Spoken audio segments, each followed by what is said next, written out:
MGP have not learned their past lessons as a party.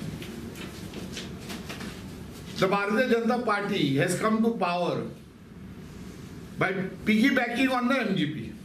This is historical fact.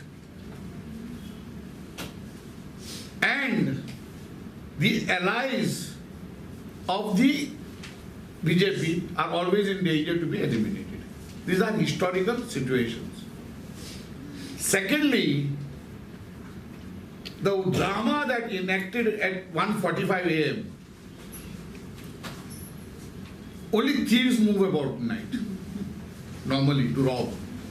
And they seem to have robbed these two MGP MLAs. यार अच्छा था मुकामा government पासून दो ना यहाँ 1:45 हाँ what चौकीदार चौकीदार को लेके लगा है चोर के चौकीदार ही चोरता है ना that is why they are saying चौकीदार चोर है अभी MLA को चोरने को शुरू किया because the signal is loud and clear that the coming by elections the Congress is winning all the seats and they knew that after the by elections this government would collapse.